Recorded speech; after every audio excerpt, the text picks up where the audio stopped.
They say we don't have ideas. Ideas have us.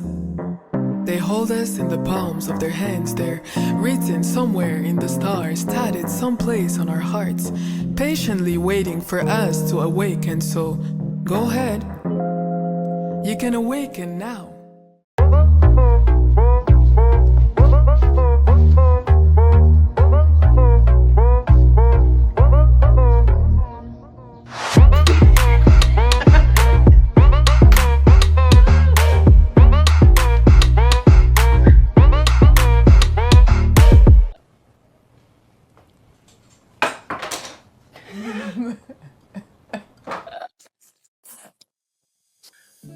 Hi, I'm Karine. And I'm Jen. And you're watching the Discover New Artists Podcast. Ici, c'est l'émission où vous allez découvrir des artistes reconnus et émergents de Montréal. Nous avons une artiste avec nous et on va vous la présenter.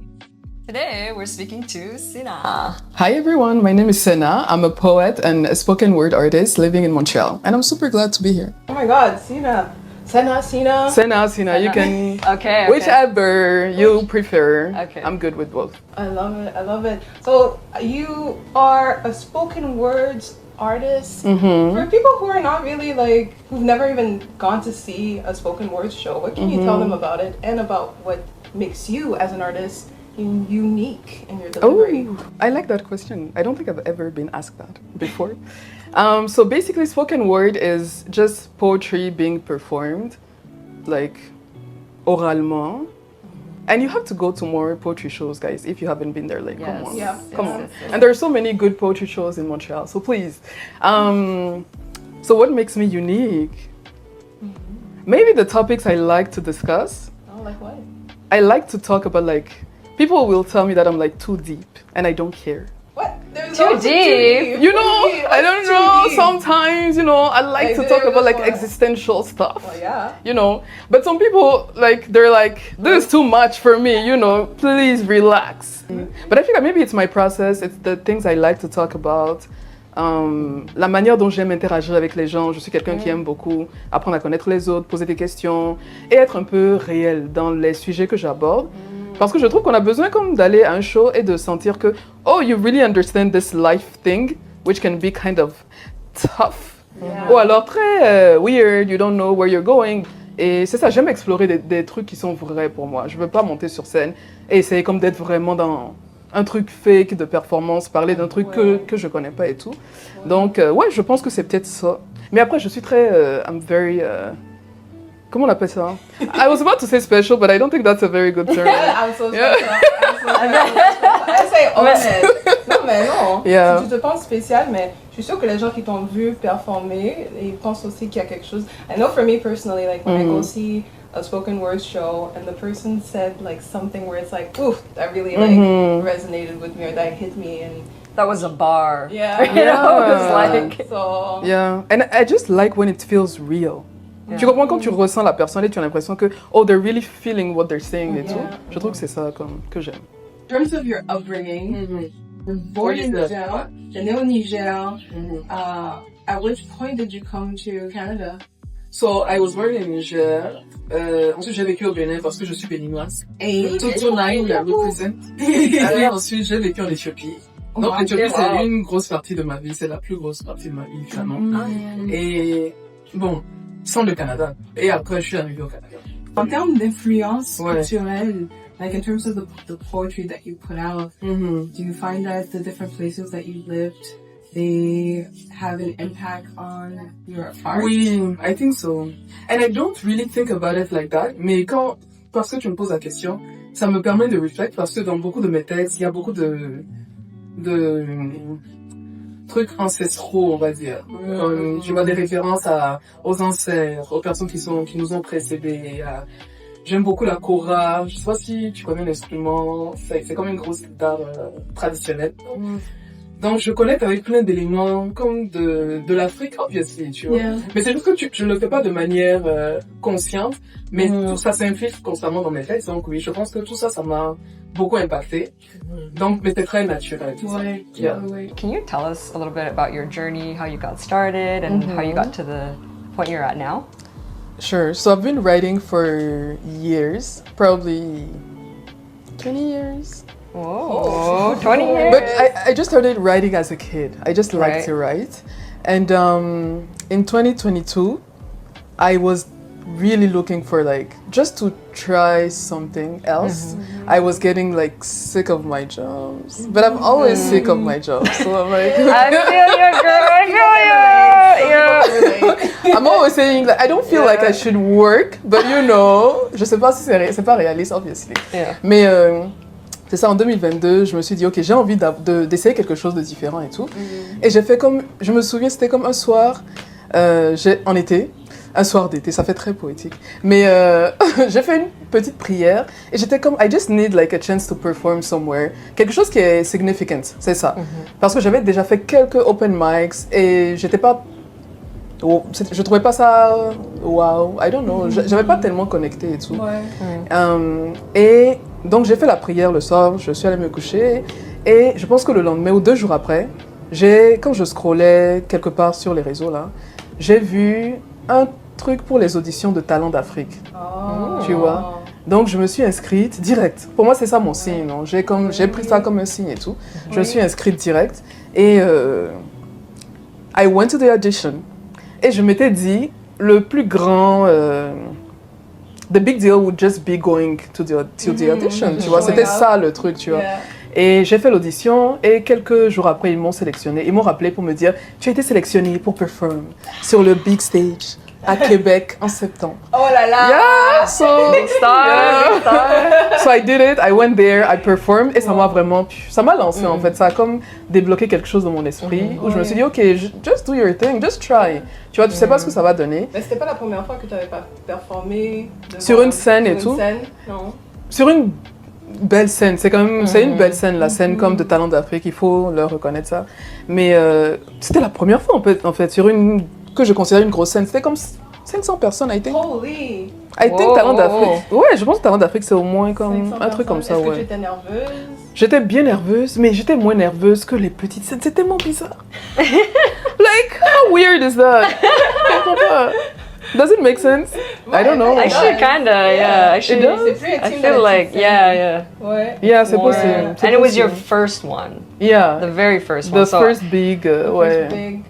Yeah. Could you see anyone or was it like just a huge crowd of people? It was no, c'était une huge crowd. Surtout que comme les performers sont comme obviously en hauteur Ouais. et c'était comme un peu dans le noir, les lumières étaient tamisées et tout. Moi c'est le vibe que j'aime, tu vois, mais tu veux pas pinpoint quelqu'un comme tu vois des visages mais c'est assez vague pour pas que tu t'évanouisses de stress. D'accord. So you know, yeah. Et ta toute première performance, est-ce que tu t'en rappelles? C'était où? I remember, c'était à Gatineau. Gatineau, shout out. What do you mean shout out Gatineau? Gatineau est un village, s'il vous plaît, les amis. Tous les gens qui vivent à Gatineau là. Shots fired. Yeah, non, on m'a contacté et c'était un truc communautaire, une association communautaire qui m'a contacté. Et bien sûr, j'ai accepté, j'étais vraiment excited. Ma sœur vit à Gatineau, donc elle était prête pour venir m'encourager, faire ma petite pom-pom girl. Ouais. Et c'était vraiment une pièce, like une salle. Littéralement, like a classroom, basically. Tu comprends? Donc, From the bottom. donc à la base, je pensais que je ne serais pas stressée et tout. C'était comme peut-être 15-20 personnes. I was so stressed. Yeah. I Non, understand. c'était incroyable. J'étais trop stressée. Il y avait un pote avec moi qui m'accompagnait, qui fait aussi de la poésie, qui écrit super bien. Et il était comme, ok, je vais venir te soutenir, I'm gonna read a few poems et tout. Donc ça m'a un peu aidée, mais vraiment petite salle, la plus petite salle. Et j'étais tellement, comme j'ai jamais été autant stressée. Et donc avec ça, ça a commencé à decrease le stress et tout, mais ça m'a encouragée. En fait, les gens étaient là, ils étaient bienveillants, personne n'était là pour out to get me et tout. Yeah. Mais ouais, c'est un processus, je trouve, de commencer, en fait, c'est comme tu te décentres. Oui. Tu arrêtes de penser que tu es comme le centre du monde et tout. Ouais. Et you just try to be yourself, basically. And that's hard. It's not easy. Les gens aiment trop dire be yourself, là. C'est compliqué. What does poetry mean to you? Poetry, what does it mean to me? For me, I think it's just a way to explore or to voice whatever is inside of me, tu vois. And I feel like I just use it as a like conduit for my thoughts, basically. je me permets d'exprimer les trucs qu'on peut pas dire forcément de manière trop frontale. Tu vois, parce qu'il y a beaucoup de choses dont tu peux pas parler où les gens vont te dire que tu es trop preachy et tout. Clairement. Mais je trouve que quand tu le mets dans un texte et que tu décores ça correctement, les gens sont plus enclins à écouter le message, tu vois. Et ça a pas l'air tellement trop direct, ça a pas l'air trop dur, trop brusque. Et aussi, I think the main thing that poetry is for me is just, j'allais dire my potential, but it's not my potential, c'est comme un truc à l'intérieur de moi, that's it. Tu vois, c'est comme un besoin qui est là, quelque chose dont my soul needs. And that's it. That's the main reason I write poetry. So, do you write it always with the idea of sharing a message to people, or do you write poetry for yourself first? Like, is it a way that you use to process maybe your emotions, and then there's a message that comes out that you then want to share with people? Like, tell me about your creative process. I feel like I'm always writing from a place of, I just want to explore that subject. It's never to send a message to the world, but then it often comes out like that, no? Ça finit par être comme un message. But I feel like it's just something that it's sometimes a topic that I want to dig in, I guess. Ou c'est juste une idée qui est dans mon esprit, et souvent il y a juste des phrases qui me viennent pendant que je marche, et je suis comme, ok, I think this is gonna be a poem. C'est pas très, j'ai l'impression que c'est pas très deep comme processus, mais c'est une inspiration qui vient et je me dis ok, je vais comme la respecter et puis la mettre en poésie en fait, c'est juste ça. Unless someone is hiring me for like a gig and they want like a text très spécifique, là I'm gonna have to write from that place. Mais c'est toujours comme juste une inspiration à l'intérieur de moi, quelque chose qui m'a irrité ou bien quelque chose qui m'intrigue ou whatever. Et je me dis ok, let me write something about that. When that happens, est-ce que tu sors ton téléphone et puis tu commences à écrire, ou tu as un petit cahier, tu écris toujours tes notes? Guys, I have like 20 notebooks. Je sais que mon mari est fatigué. Il est fatigué. Yeah, because I'm always buying new notebooks et tout. J'aime trop le papier. You feel like you're starting a new life with a notebook. Mais ouais, j'achète tout le temps des nouveaux cahiers. Mais j'aime aussi écrire dans mon téléphone de temps en temps. Ça, c'est quand j'ai pas le choix. Mais sinon, si je peux, je vais prendre le papier. Ouais. On va lui dire encore un cahier. Il est comme... Ok. Le pauvre. Courage. When do most of your ideas come? When and where? Like in the shower, you're driving, you're walking, or like, are there moods that inspire that more where you're like, I need to buy another notebook and like write it all out? I think usually it doesn't really matter the place, mais c'est généralement comme juste silence ou la nuit.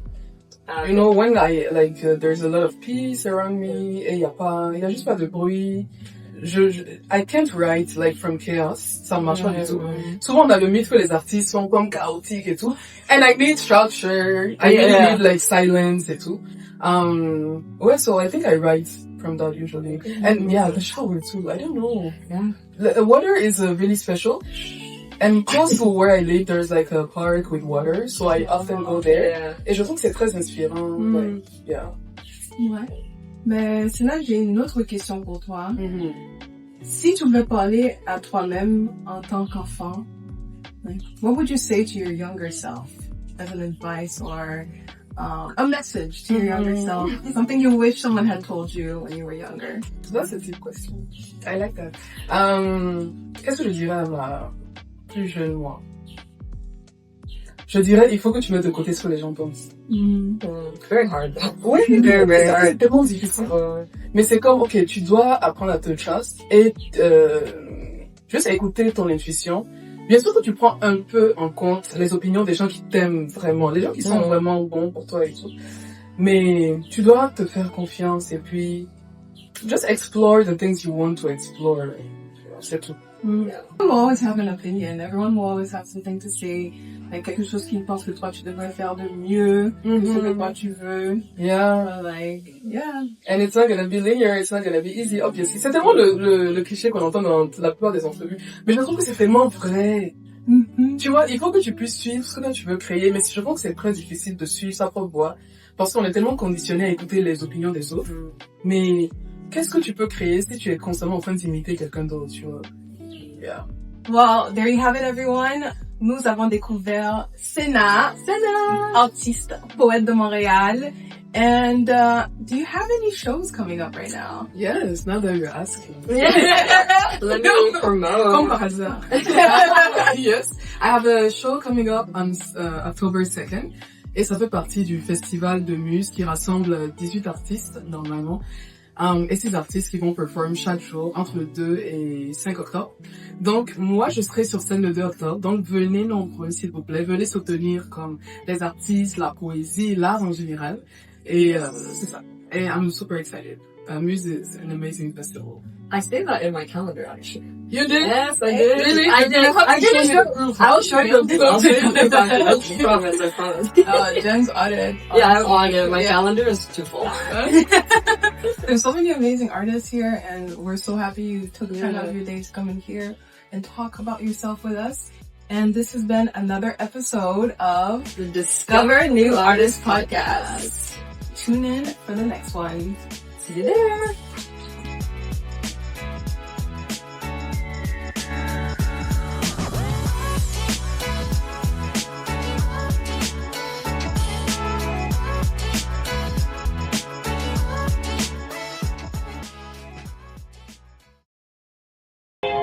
You can awaken now. And just like the tribes who built the streets you walk on daily, the ones whose dreams were made of warnings, coffee and columns, the ones who could reach in someone else's mind to retrieve the broken soul from the world of the blind, the ones who walked. Oh, they walked, and then they walked again to arrive in a land where even the wind would sit at their feet. Just